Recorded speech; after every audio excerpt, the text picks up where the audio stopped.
Now, if you're a gardening fan, you're going to want to pay particular attention to this, because next week, BBC Radio 4's Gardeners Question Time will be recorded in Exeter. Why? Well, it turns out that there's a slightly secret but very therapeutic garden there. Joe Loosemore went to find it. Kitchen, garden and green woodworking area. Sounds intriguing.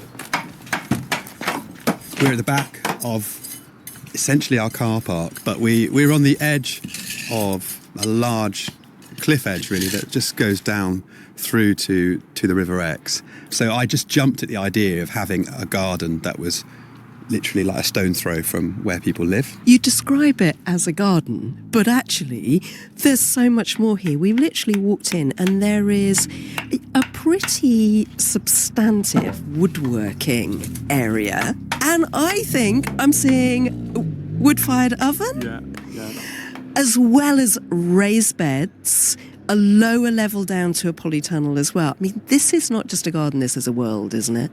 Yeah, I guess it has become a world. It started as a garden, but it has become kind of our world as a community. A lot of what we do is based on permaculture approaches, so just using what we've got, using things that are natural materials around us. So the woodwork area that you're seeing, there's no sanding machines or thickness planers. It's all hand tools work only.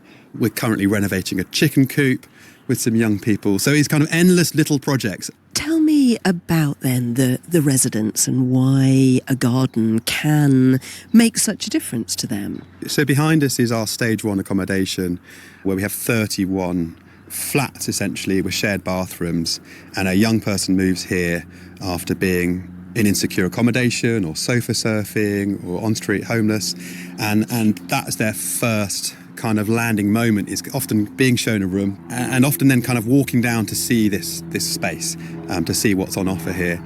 And this community garden is part of our therapeutic services and support with young adults that live here.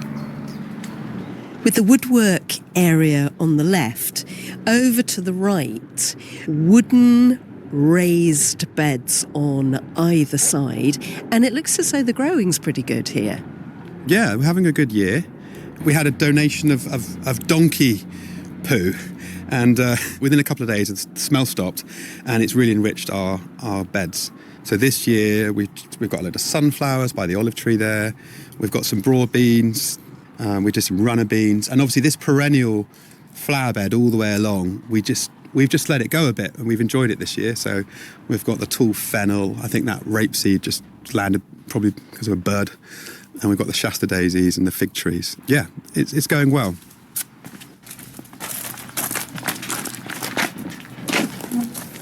Two hefty gates, down a slight slope. And the promise of the polytunnel is being delivered. So we kind of ran out of space in the top garden, and everything that we do, though, is just a vehicle to recovery for people. It was just so important to make it work for the young adults that we work with.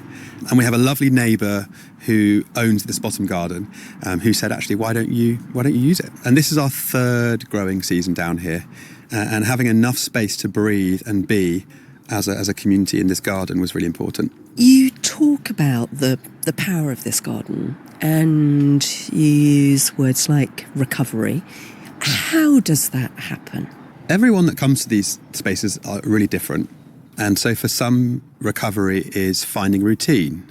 For other people, it is about finding a sense of headspace to calm down and be collected. For others, it is about overcoming grief or watching something emerge that has a positive kind of hope to it. Like, so much of gardening is about hope. Most things that you plant don't quite go to plan. There's always going to be a failure story, but I think in our gardening, sometimes seeing a seed as a locked up potential is exactly like seeing the residents that move in. And quite often it's just about putting the right environment around that young adult for things to work well. So the same metaphor then runs in our gardening, having the right quality of soil that we're using in our potting compost, right through to, not using old seed. So sometimes I think the worst thing you can do in therapeutic gardening is set people up to fail by not planning it well. So that's why our volunteer team is so important, because what you're looking at is a garden that is well kept because of the volunteers that come in before the groups, so that when our young adults arrive, they feel that there is something that holds hope and that is transformative both for them and that community. Sam Thomas from YMCA Exeter sharing his world, the therapeutic garden that